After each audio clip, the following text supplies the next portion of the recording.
अध्याय 3। उत्साही। जीवन रोमांचक है।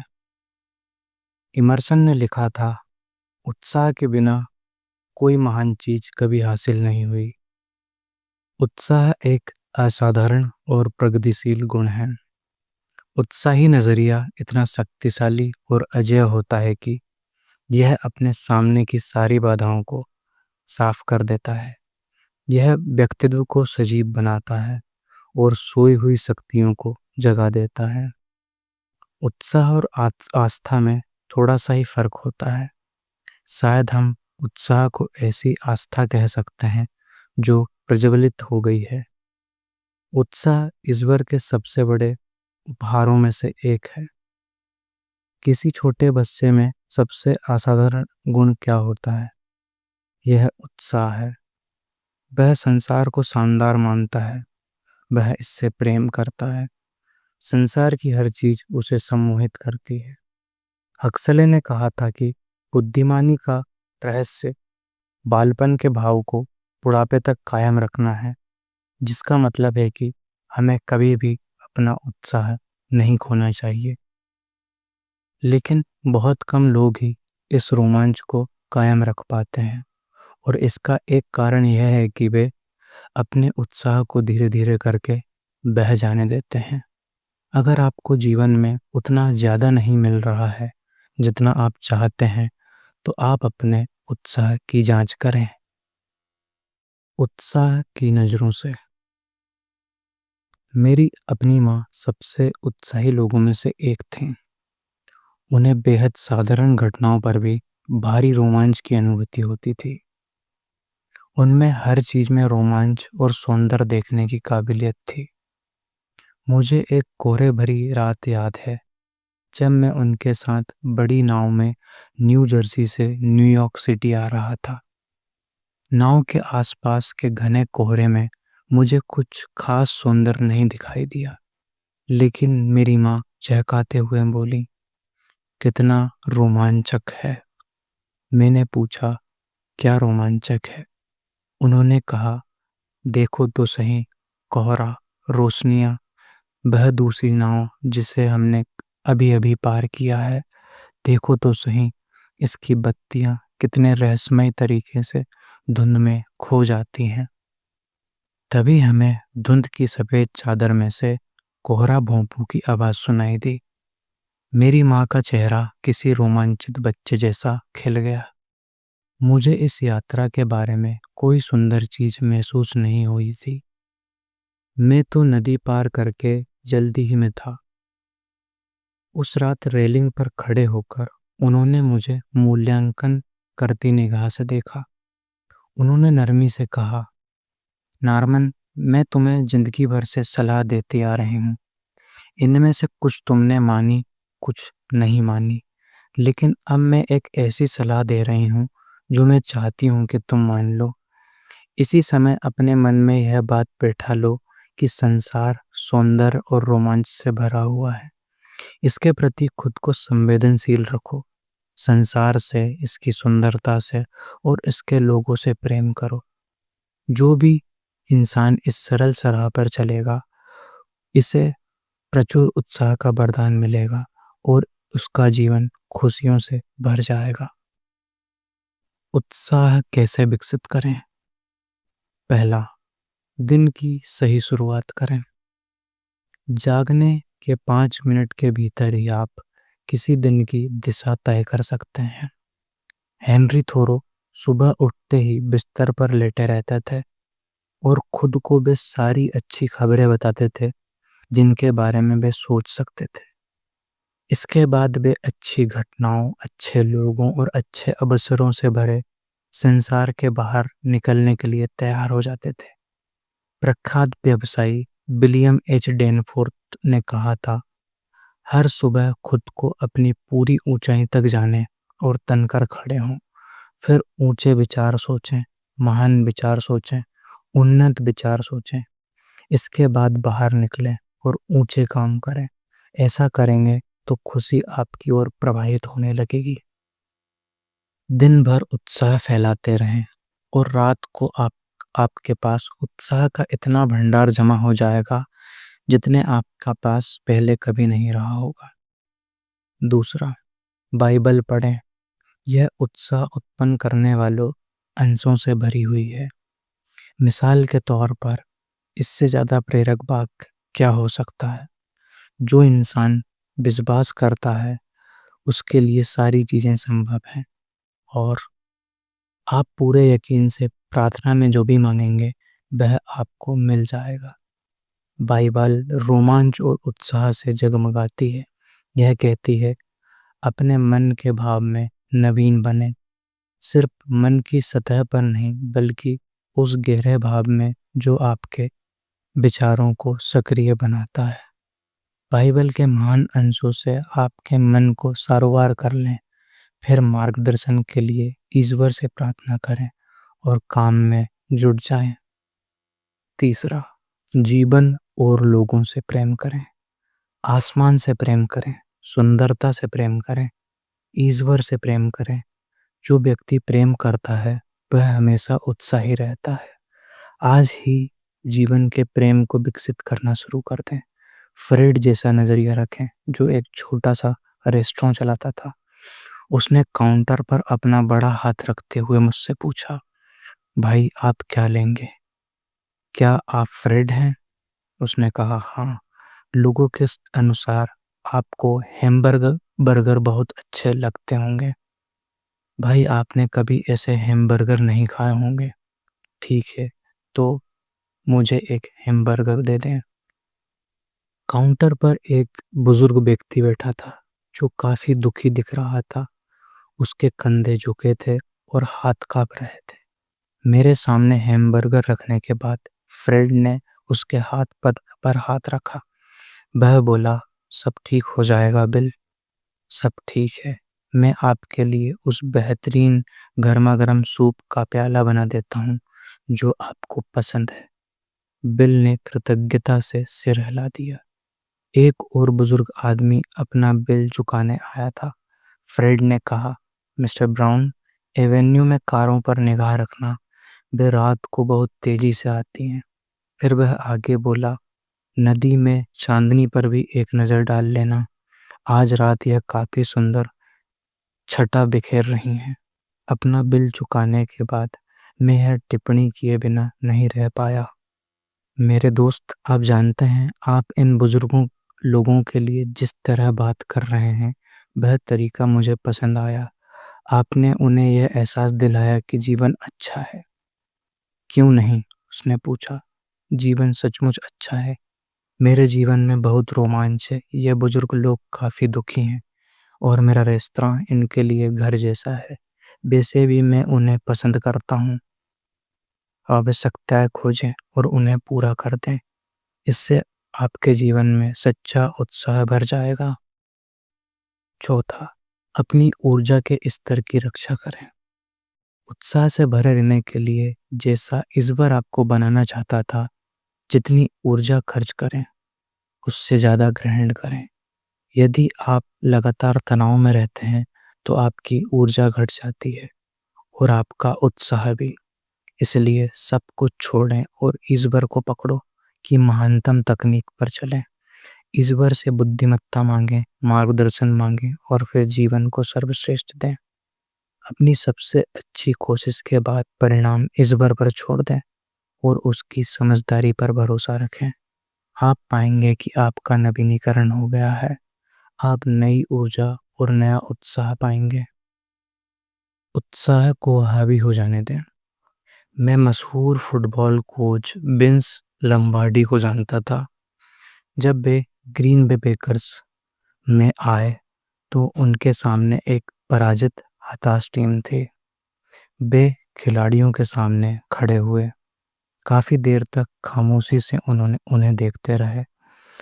इसके बाद धीमी लेकिन गहरी आवाज़ में बोले, सज्जनों, हम एक महान फुटबॉल टीम बनने जा रहे हैं। हम मैच जीतने जा रहे हैं। यह बात समझ लें, आप व्यूह रचना सीखने जा रहे हैं। आप दौड़ना सीखने जा रहे हैं। आप मुकाबला करना सीखने जा रहे हैं। आप प्रतिस्पर्धी टीमों से बेहतर खेलने जा रहे हैं, यह बात समझ लें। और यह सब कैसे होगा? उन्होंने आगे कहा, आपको मुझ पर भरोसा करना होगा और मेरी पद्धति के प्रति उत्साही बनना होगा। असल कुंजी यह है कि यहाँ ऊपर क्या जाता है। उन्होंने अपनी कनपटी को थपथपाया। मैं चाहता हूँ कि आज के बाद आप जब भी सोचें, सिर्फ 3 चीज़ों के बारे में सोचें: आपका परिवार, आपका धर्म और ग्रीन बे पैकर्स। इसी क्रम में उत्साह को खुद पर हावी हो जाने दें। खिलाड़ी अपनी कुर्सियों पर तनकर बैठ गए। बाद में क्वार्टरबैक ने लिखा, जब मैं उस मीटिंग से बाहर निकला तो 10 फुट लंबा महसूस कर रहा था। उस साल उन्होंने 7 मैच जीते, लगभग उन्हीं खिलाड़ियों के साथ जो पिछले साल 10 मैच हारे थे। अगले साल उन्होंने डिवीज़न का खिताब जीता और तीसरे साल विश्व चैंपियन जीत ली। क्यों? क्योंकि कड़ी मेहनत, काबिलियत और खेल प्रेम के अलावा उत्साह से फर्क पड़ा। ग्रीन बे पैकर्स के साथ जो हुआ वह किसी चर्च, किसी कंपनी, किसी देश और किसी इंसान के साथ भी हो सकता है। मस्तिष्क में जो भी जाता है उसी से परिणाम तय होता है। जब कोई इंसान सचमुच उत्साही बन जाता है तो यह उसकी आंखों में चमक, उसकी फुर्तीले और जोशीले व्यक्तित्व में साफ दिखता है। आप इसे उसके कदमों की लचक में देख सकते हैं। आप इसे उसके पूरे व्यक्तित्व के जोश में देख सकते हैं। उत्साह दूसरे लोगों, नौकरी, संसार के प्रति उसका नजरिया बदल देता है। इससे पूरे जीवन में जोश और आनंद में बहुत बड़ा फर्क पड़ता है। क्या आप जोशीले हैं? क्या आप उत्साही हैं? उसने उत्साह का अभ्यास करना सीखा। मान लें जीवन ने आपके साथ कठोर बर्ताव किया है और आपका जोश, उत्सुकता, रोमांच और उत्साह काफुर हो गया है। इन्हें दोबारा कैसे पाएं? ईश्वर की महानतम तकनीकों में से एक, पुनर्जन्म के जरिए। एक बार मैं एक दक्षिणी कस्बे में 20 लोगों के साथ डिनर ले रहा था, जिसमें 10 पादरी थे और 10 आम आदमी। एक आदमी खास तौर पर कुशल कथाकार दिख रहा था। मैंने अपने बगल में बैठे पादरी से कहा, इस आदमी में वाकई कोई खास बात है। उसमें वाकई है, पादरी ने जवाब दिया। वह मेरे ही चर्च का सदस्य है। वह मेरा प्रमाण क्रमांक 1 है। प्रमाण क्रमांक 1 से आपका क्या आशय है? आपको उसे कुछ साल पहले देखना चाहिए था। वह इतनी शिकायतें करता था और चिड़चिड़ा रहता था कि लोग उससे दूर से टकते थे। उसके दिल के आसपास दर्द रहता था। उसके हाथों में ऊपर की ओर दर्द रहता था और वह हांफता रहता था। वह रोग भ्रमी था। वह एक के बाद एक डॉक्टर के क्लिनिकों के चक्कर लगाता रहता था। वह कस्बे में किसी भी दूसरे व्यक्ति से ज़्यादा गोली दवाई लेता था, लेकिन उनसे कोई मदद नहीं मिली। व्यवसाय शानदार होने के बावजूद वह खुश नहीं रहता था। आखिरकार एक डॉक्टर ने उसे शिकागो के एक विशेषज्ञ के पास भेज दिया। शिकागो का वह विशेषज्ञ बहुत समझदार था। उसने हमारे मित्र को बताया कि आपका ये दर्द दरअसल छद्म दर्द है। उसका कोई शारीरिक कारण नहीं है। वे तो बस गलत, अस्वस्थ सोच से उत्पन्न हुआ है। अपनी सोच बदल लें, सचमुच उत्साही जीवन जीना शुरू करें, आप अच्छे हो जाएंगे। यही मेरा नुस्खा है। अब मेरी $1500 की फीस दे दें। उस आदमी ने आश्चर्य से कहा, $1500? किस बात के? आपको यह बात बताने के लिए कि स्वस्थ होने के लिए आपको क्या करना चाहिए। आप भी अपने कारोबार में काफ़ी फीस ले लेते हैं। मैं भी यही करता हूँ। डॉक्टर ने बाद में बताया कि वे जानते थे कि यह आदमी उनकी सलाह को तब तक महत्व नहीं देगा जब तक कि उसके लिए अच्छे पैसे ना चुकाने पड़ें। डॉक्टर की फीस चुकाने के बाद यह असंतुलित आदमी घर लौटा और तुरंत अपने पादरी के पास जाकर बोला, शिकागो के डॉक्टर ने मुझसे कहा है कि मैं अपनी सोच सही कर लूं। आप जानते हैं, वह एक नंबर का लुटेरा है। उसने मुझे $1500 की फीस झटक ली। अब सवाल यह है कि मैं अपनी सोच को सही कैसे कर सकता हूँ। मैं अपने $1500 की कीमत वसूल करके रहूँगा, चाहे इसके लिए मुझे कुछ भी क्यों ना करना पड़े, जो डॉक्टर ने पहले ही सोच लिया था। पादरी ने कहा, ठीक है जिम, आप यहाँ से कितनी दूर रहते हैं? 5 मील।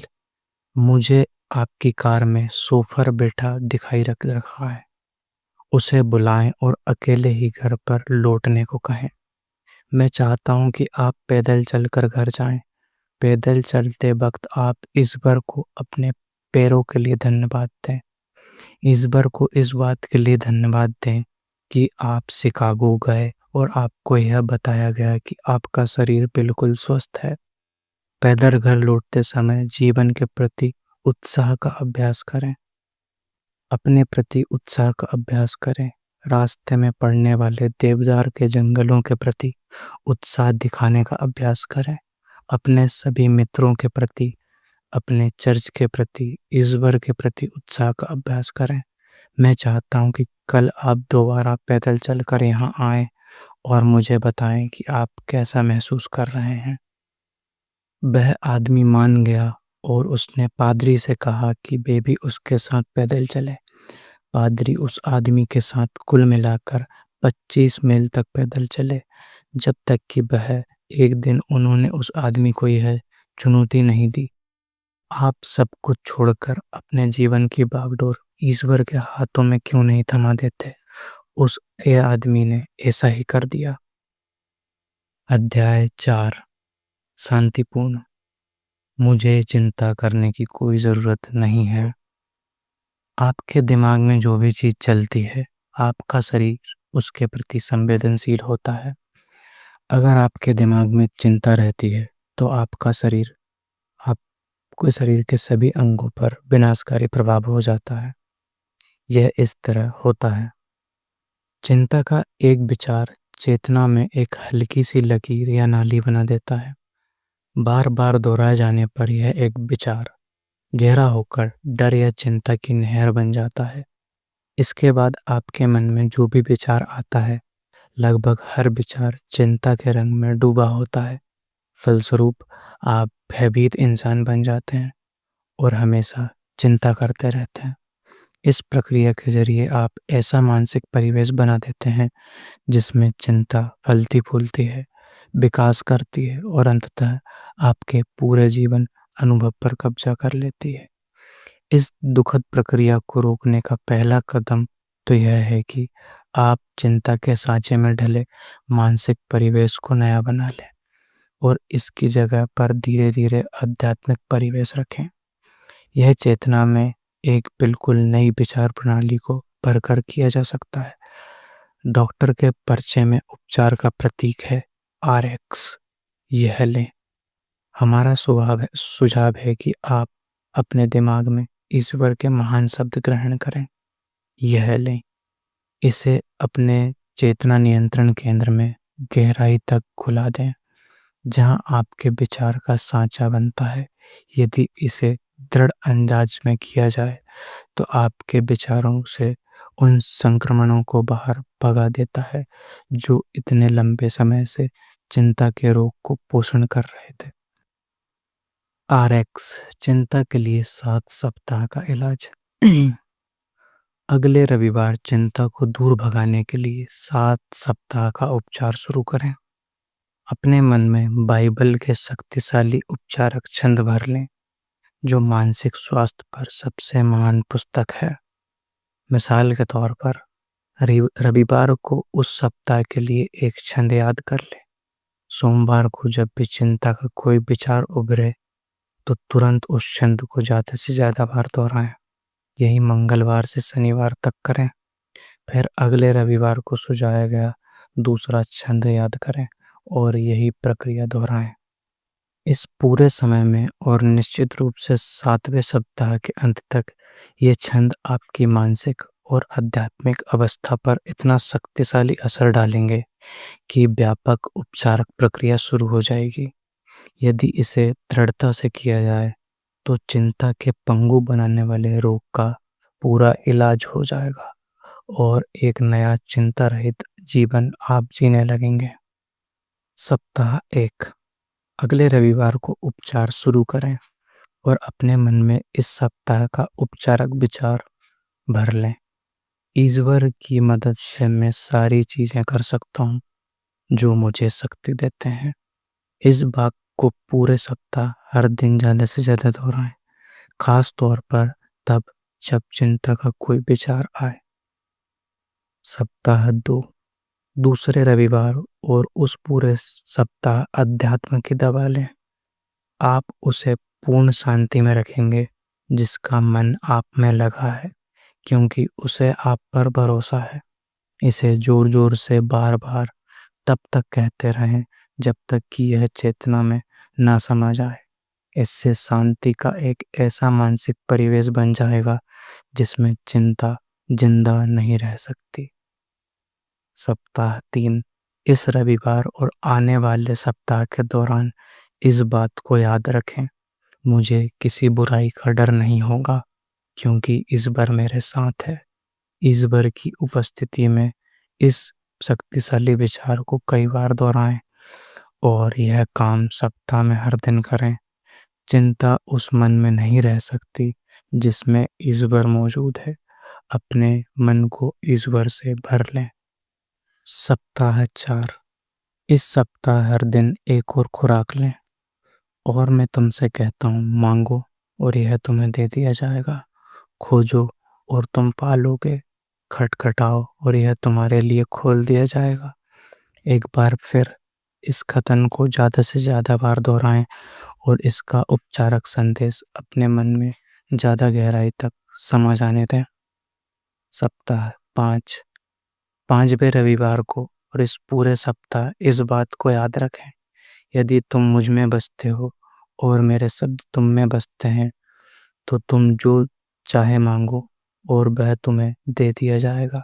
बसते हो अवधारणा महत्वपूर्ण है क्योंकि यह स्थायी निवास का संकेत देती है। जब ईश्वर आपके मन में हमेशा वास करता है तो चिंता वहाँ मौजूद नहीं रह सकती, क्योंकि ईश्वर और चिंता परस्पर विरोधी हैं। उनमें से एक को जाना होगा और यह निश्चित रूप से ईश्वर नहीं होगा। सप्ताह 6। छठे रविवार और अगले सप्ताह अपने विचारों में यह खुराक लें। आप जिन भी चीज़ों की इच्छा करते हैं, प्रार्थना करते समय उनके मिलने का विश्वास रखें और आप उन्हें पालेंगे। सप्ताह 7। आखिरी सप्ताह में आध्यात्मिक उपचार के लिए आरएक्स दवा है। अपनी सारी चिंता का बोझ उस पर डाल दें क्योंकि वह तुम्हारी परवाह करता है। इसका आशय है कि ईश्वर आपसे प्रेम करता है और आप जिस भी बारे में चिंता कर रहे हैं वह उस चीज को संभाल लेगा। इन शब्दों को तब तक दोहराएं जब तक कि वे आपके विचारों में हमेशा के लिए वास न कर जाएं। आपके पूरे मानसिक नजरियों को दोबारा न बना दें नया। इस आध्यात्मिक नुस्खे पर 7 सप्ताह तक निरंतर अमल करें और इसकी आदत डालें। इससे मन और आत्मा को कमजोर करने वाले चिंता के पुराने नजरिए हटने व मिटने लगेंगे। आप इस दिशा में अपनी प्रगति देखकर दंग रह जाएंगे। हृदय परिवर्तन ने उसे चिंता से मुक्त कर दिया। न्यूयॉर्क सिटी का एक बैंकर बड़ा संदेहवादी और अविश्वासी था। वह एक रविवार को चर्च आया। वह शनिवार के अखबार में हमारे अगले दिन के प्रवचन का शीर्षक देखकर चर्च आया था, आप चिंता से छुटकारा पा सकते हैं। उसने कथाकथित दुनियादारी वाले अंदाज में इसका उपहास किया, लेकिन जैसा उसने कहा, इस विचार ने उसे जकड़ लिया और छोड़ने का नाम नहीं ले रहा था। तो इस तरह वह रविवार को चर्च में तिरस्कार करने वालों की कुर्सी पर बैठा था, लेकिन उसे इसकी बुरी तरह जरूरत थी। काम करने और सोचने के पुराने तरीके की वजह से उसकी खुशी नष्ट हो चुकी थी। इससे कारोबार में उसकी स्थिति भी खतरे में पड़ रही थी, क्योंकि उसकी तनावग्रस्त और परेशान अवस्था उसकी कार्यक्षमता को कम कर रही थी। वह ईश्वर के भवन में उसी तरह आया जिस तरह कोई मरीज डॉक्टर के क्लिनिक में आता है। महान चिकित्सक ने उसकी ओर हाथ बढ़ाया और चर्च में ही उसका इलाज कर दिया। जो हुआ उस पर वह यकीन नहीं कर पाया। बाद में उसने मुझे बताया, मैं इसे स्पष्ट नहीं कर सकता, लेकिन चर्च में इतना प्रेम और आस्था भरी थी कि मैं इसे नहीं झेल पाया। अचानक ईसा मसीह मेरे बगल में खड़े थे। वे मानो कह रहे थे, मेरे पास आओ और मैं तुम्हें आराम दूंगा। मैं बचपन में ईसा मसीह को जानता था, लेकिन काफी समय से उनसे दूर हो गया था। उस रविवार उन्होंने मुझे दोबारा अपनी शरण में ले लिया। चर्च में इस जीवन बदलने वाले अनुभव के बाद वह अपने घर लौटा। उसने ऐलान किया, मैं हैरान था कि मेरा दिमाग कितना स्पष्ट और शक्तिशाली है। मुझे शक्ति का एक ठंडा, शांत एहसास हुआ। यह बहुत आनंददायी भावना थी। मैंने महीनों में से ऐसा महसूस नहीं किया था। फिर वह अपनी नई पुरानी चिंताओं को एक-एक करके अब कागज के टुकड़ों पर लिखने लगा। उसने निर्मम आलोचनात्मक अंदाज में हर एक पर विचार किया। वितृष्णा के भाव के साथ उसे एहसास हुआ कि जिन चीज़ों की वह चिंता करता है, उनमें से ज़्यादातर कभी हुई ही नहीं थी। सिर्फ कुछ चिंताएं ही जायज़ थीं, लेकिन अब वह जानता था कि वह उनसे मुकाबला कर सकता है। उसने हाथ बढ़ाकर अनावश्यक चीज़ों वाले सभी कागज़ों का पुलिंदा बनाया और कचरे की डबिया में फेंक दिया। प्रिय मालिक, इंसान को बदलने की आपकी अद्भुत शक्ति के लिए आपको धन्यवाद। मुझ जैसे को भी, क्योंकि मैं बदल गया हूँ। मैं इसे महसूस करता हूँ, मैं इसे जानता हूँ। फिर उसने कागज़ की उन बची हुई चंद पर्चियों को देखा, जिसमें असली चिंताएं लिखी थीं। पहले उसने वह भावनात्मक तनाव में आ गया, लेकिन अब उसने कहा, ईश्वर और मैं मिलकर इनसे निपट सकते हैं। उसकी यह बात सुनकर मैंने अपनी शर्ट की जेब में से एक कार्ड निकाला, जिसे मैं हमेशा अपने साथ रखता हूँ। मैंने इस कार्ड पर लिखे शब्द उसके सामने पढ़े। ईश्वर, यह याद रखने में मेरी मदद करो कि आज मेरे साथ ऐसा कुछ नहीं हो सकता जिसे आप और मैं मिलकर ना संभाल सकें। वह बोला, यह मेरे लिए बिल्कुल सही है। उसने आस्था का यह कथन उत्साह से लिख लिया और उसने कहा, मैं इसे अपनी जेब में रखूंगा और विचारों में भी। आध्यात्मिक हृदय परिवर्तन ने इस आदमी की जिंदगी से चिंता को दूर भगा दिया। जब उसे ईश्वर दोबारा मिला, तो उसे जीवन भी दोबारा मिल गया। उसने चिंता करना छोड़ दिया और जीने लगा, सचमुच जीने लगा। अब वह इतना खुद का प्रभारी है, क्योंकि ईश्वर उसका प्रभारी है। ईश्वर का मुक्तिदायक वरदान किसी भी इंसान की सोच में एक नया परिवेश बना सकता है, जिसमें चिंता मर जाती है। अपनी चिंताएं घटाने के लिए अपने वरदानों को जोड़ना।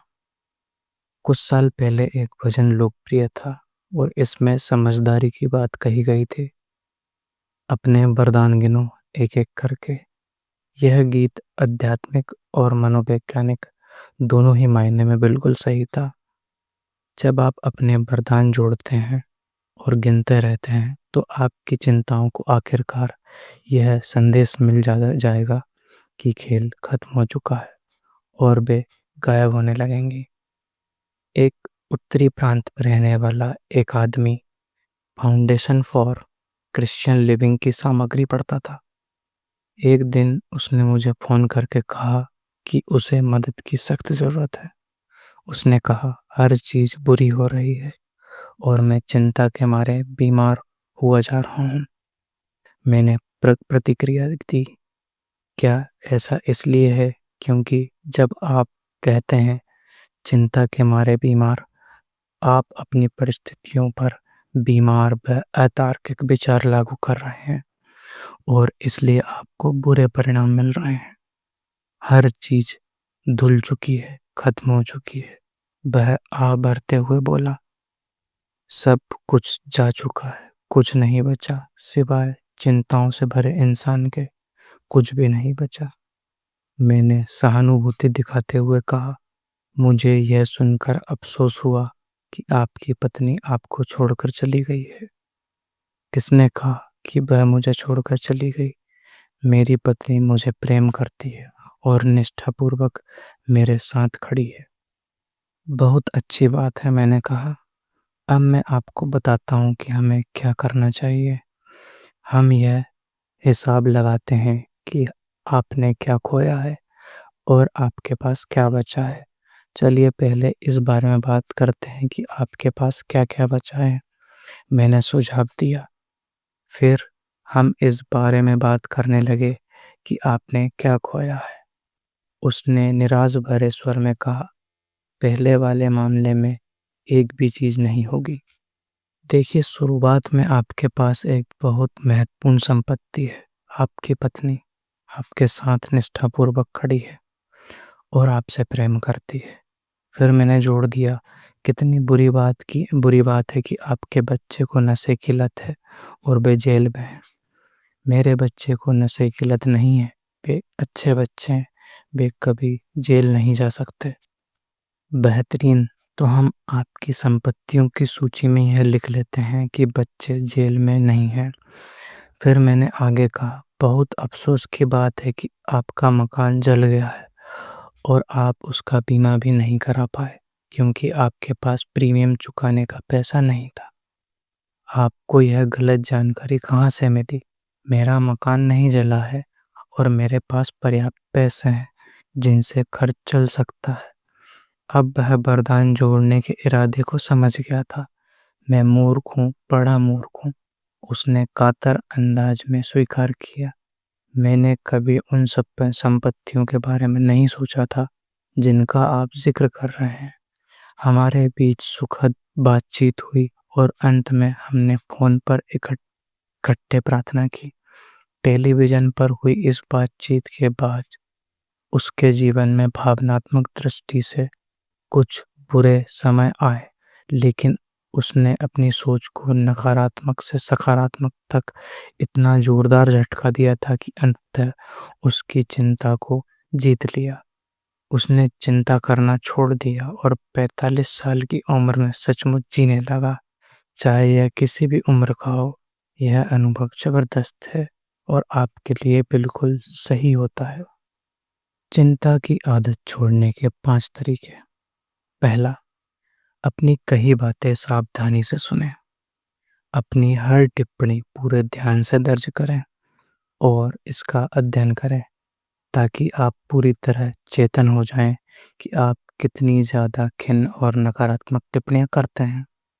दूसरा, पूरी तरह ईमानदार बने।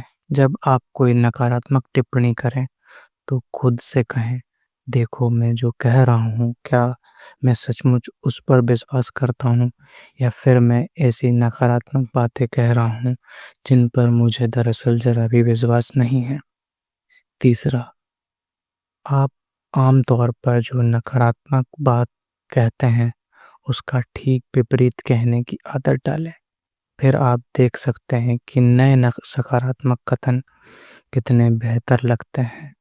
जब आप इस नई कार्यप्रणाली को जारी रखेंगे तो पुरानी पराजयवादी बातों के बजाय आपके मुंह से जीवन, आशा तथा अपेक्षा के भरे शब्दों तथा विचारों को सुनना और ज़्यादा रोमांचक हो जाएगा। चौथा, इस नई कार्यप्रणाली पर काम करते समय होने वाली हर चीज पर निगरानी रखें। छोटे से छोटे परिणाम को भी सावधानी से दर्ज करें और लिखें।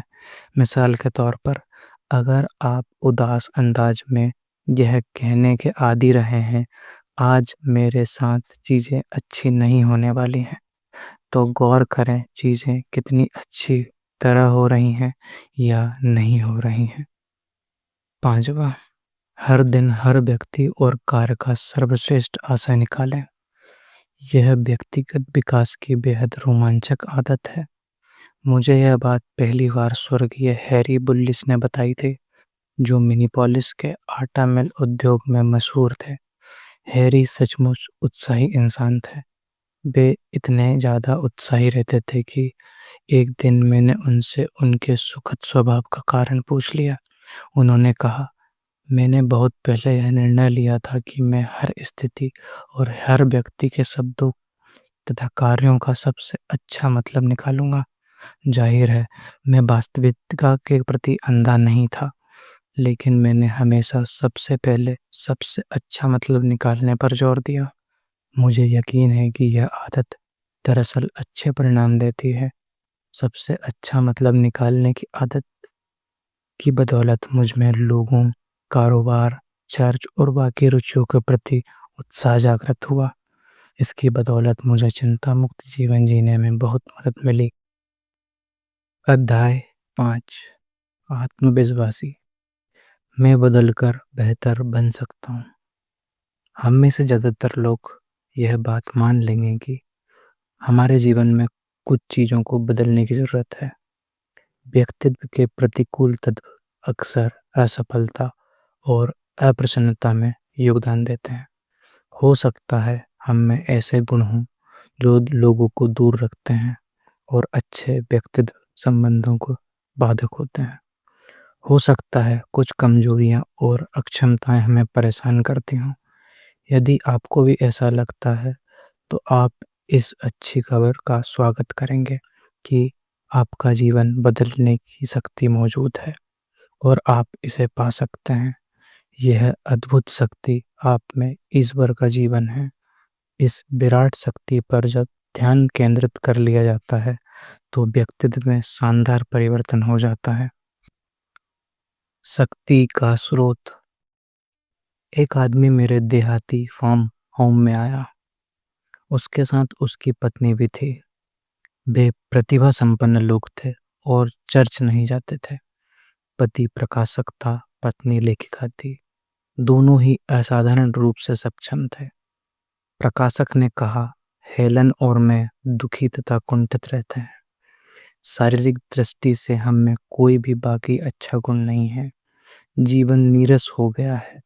दरअसल हम एक अंधी गली में पहुंच गए हैं। हमें मदद की बहुत ज़रूरत है। उसने आगे बताया कि दोनों की ही सृजनात्मकता कम हो रही है। फिर उसने कहा, हम जैसे हैं वैसे नहीं रहना चाहते। हम अपना कायाकल्प करना चाहते हैं, जिसके बारे में आप हमेशा बात करते रहते हैं। हम यह कैसे कर सकते हैं? वे अंधाधुंध लोगों की श्रेणी में आते हैं। इस बात को ध्यान में रखते हुए मैं सोचने लगा कि क्या वे उस शक्ति से संपर्क करने की बुनियादी सरलता को स्वीकार कर पाएंगे जिसका वे पता पूछ रहे थे। इसलिए मैंने कहा, आप अपनी वर्तमान स्थिति से असंतुष्ट हैं। क्या यह सही है? आप कितने असंतुष्ट हैं? पूरी तरह, उन्होंने जवाब दिया। क्या मैं यह समझूं कि आप बदलना चाहते हैं और इसी समय बदलना चाहते हैं? उनका जवाब हाँ में था। फिर मैंने पूछा, क्या आप इसी समय अपना जीवन हर उस चीज से अलग अलग करने के लिए इच्छुक हैं जो ईश्वर के तात्पर्य से विपरीत है? और मेरा मतलब है हर चीज। इसके लिए क्या जरूरत होगी? इस बारे में कुछ बातचीत करने के बाद यह स्पष्ट हो गया कि वे अपना जीवन बदलने की शक्ति इतने शिद्दत से चाहते थे कि पूरी रास्ते जाने को तैयार थे। फिर हम आध्यात्मिक भाव विवेचन की प्रक्रिया में शामिल हुए, जिसमें द्वेषों, शत्रुताओं और अन्य मानसिक फोड़ों वाले गलत नजरियों को ईमानदारी से खाली करना शामिल था। यह स्पष्ट कि उनका इरादा पक्का था। वे धोखा नहीं दे रहे थे। मैंने कहा, देखिए, कोई इंसान आपको जीवन बदलने की शक्ति नहीं दे सकता। सिर्फ ईश्वर ही ऐसा कर सकते हैं। इसलिए क्या अब आप खुद को इस वर के प्रति समर्पित करना चाहते हैं? क्या आप उन्हें अपने तारणहार क्या आप उन्हें अपने तारणहार और नया जीवन देने वाले के रूप में स्वीकार करते हैं? उन दोनों ने समर्पण की विनम्र और सच्ची प्रार्थना की। जब भी आवश्यकता की जागरूकता और पूरी ईमानदारी का मिलाप होता है, तो शक्ति हमेशा मिल जाती है। वे इसे चाहते थे, उन्होंने इसे मांगा, उन्हें यह मिल गई। आगामी महीनों में उनमें उल्लेखनीय परिवर्तन हुआ। उन्हें जीवन का नया अर्थ, ज़्यादा गहरी खुशी और ज़्यादा संतुष्टि मिली। जब वे अगले बसंत में लौटे, तो जिंदा दिल और आदर्श स्वास्थ्य में दिख रहे थे। वे हर चीज को लेकर रोमांचित थे। हेलन तो बहुत उत्साहित थी। मैंने कभी इतना सुंदर बसंत नहीं देखा। आसमान ज्यादा नीला है, धूप ज्यादा सुनहरी है, पक्षियों के गीत ज्यादा मधुर हैं। वे प्रेरणादायक लेखन में अपनी योग्यताओं का इस्तेमाल करने लगे। उन्होंने जो अद्भुत नई शक्ति खोजी थी, उसे वे दूसरे तक पहुंचाने लगे, ताकि वे भी इसे हासिल कर सकें। आपका पारिवारिक जीवन सुखद हो सकता है। पारिवारिक इकाई, पति पत्नी, बेटा बेटी, सास ससुर, दादा दादी में खुशी या नाखुशी, प्रेम या फिर गलतफहमी व संघर्ष की भारी संभावना या आशंका रहती है। जब कोई परिवार प्रेम और आपसी सम्मान के माहौल में रहता है, तो इसके फलस्वरूप संभवतः पृथ्वी पर जीवन जीने की सबसे सुखद अवस्था उत्पन्न होती है।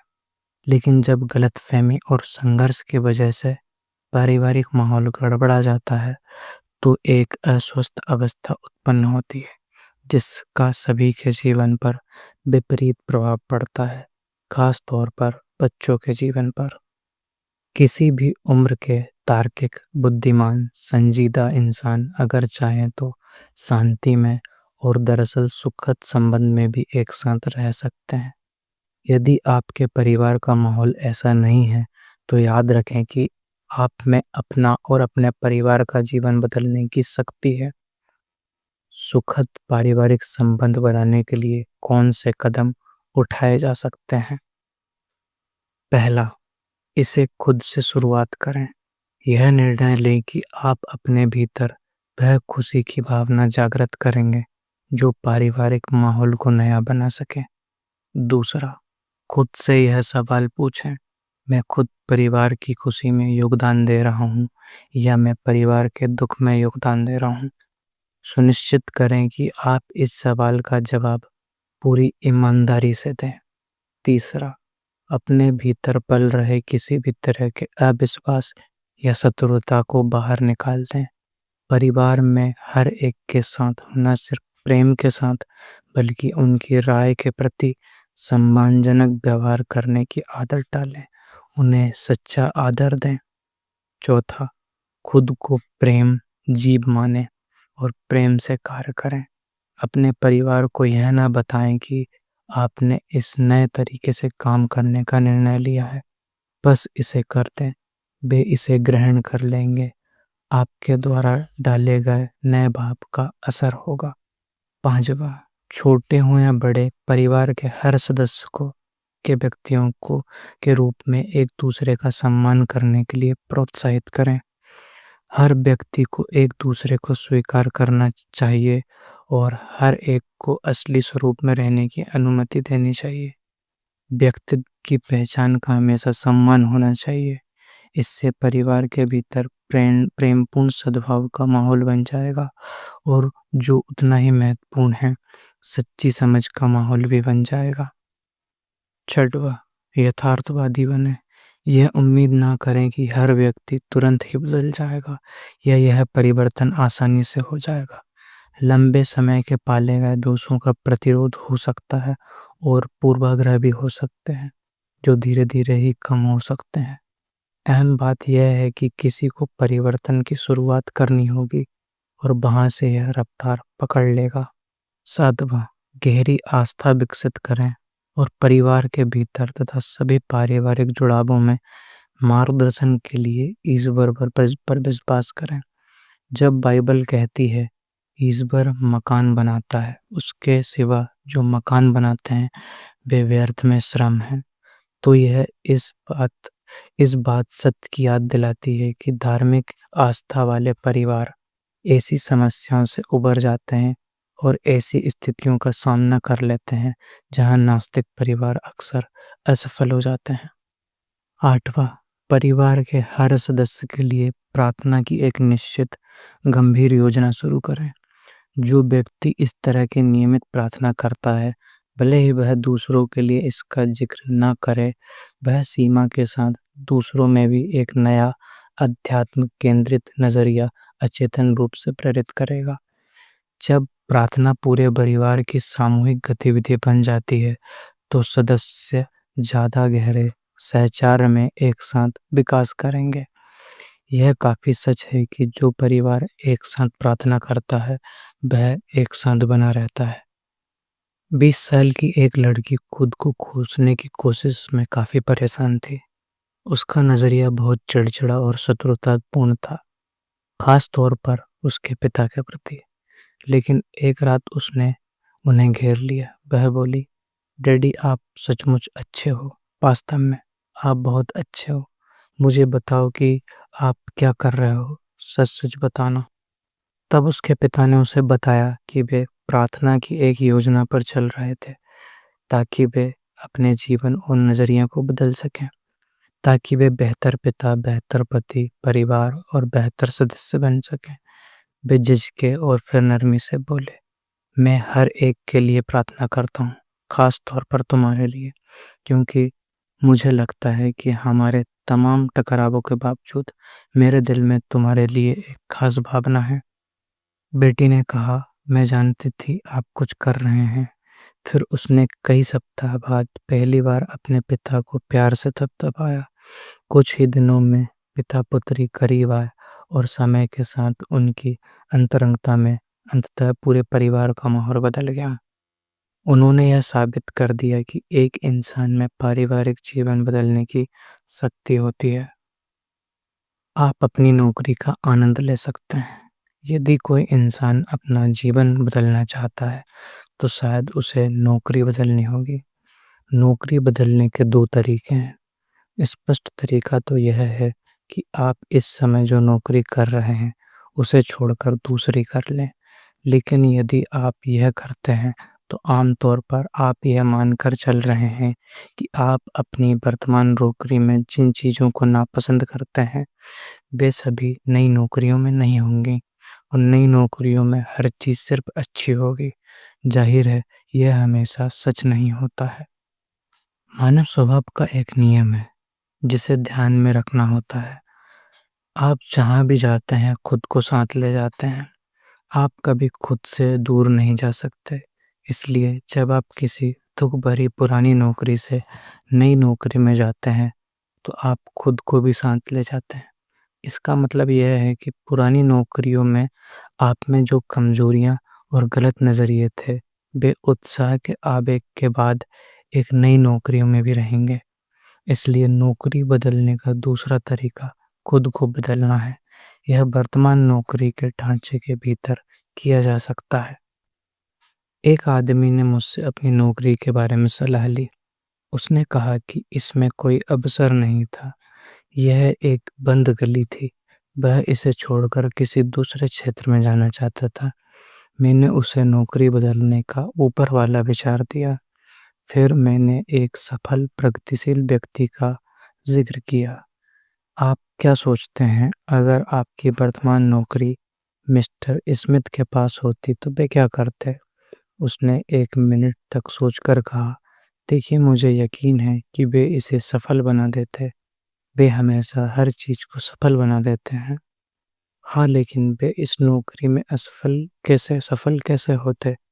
मैं जुटा रहता, वे क्या करेंगे?